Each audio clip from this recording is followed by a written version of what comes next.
एक हाथी था, उसका कोई दोस्त नहीं था।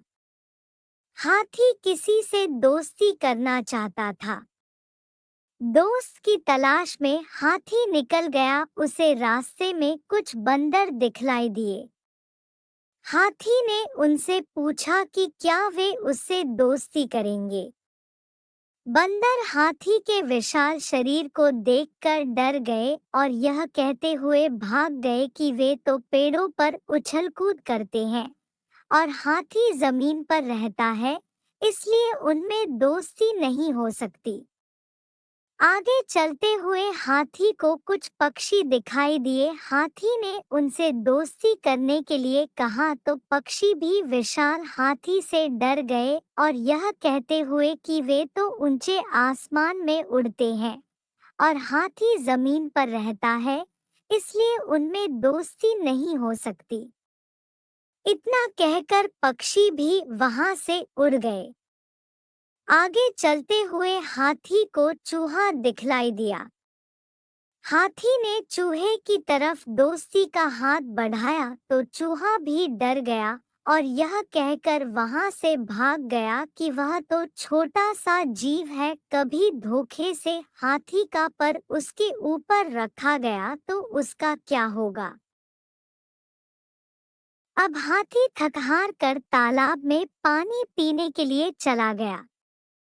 हाथी को वहां कुछ मछलियां दिखलाई दी।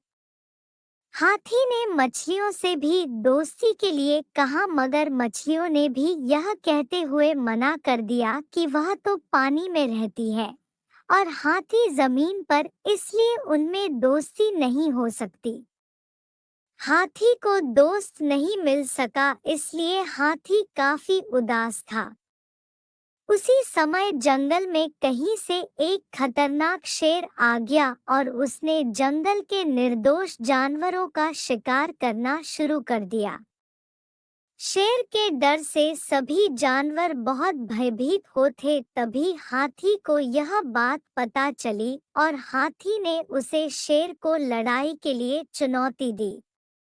दोनों में भयंकर लड़ाई हुई और हाथी ने शेर को बुरी तरह पराजित किया और हाथी से डरकर शेर उसे जंगल से भाग गया। हाथी की बहादुरी देखकर जंगल के सभी जानवर बहुत खुश हुए और सभी ने हाथी से दोस्ती कर ली और उसे अपना मुखिया बना लिया। इस प्रकार हाथी और जंगल के सभी जानवर खूब खेलते और मस्ती करते थे और सुखपूर्वक जंगल में रहने लगे। शिक्षा। हाथी की इस कहानी से हमें शिक्षा मिलती है कि हम सभी को आपस में मिलकर रहना चाहिए।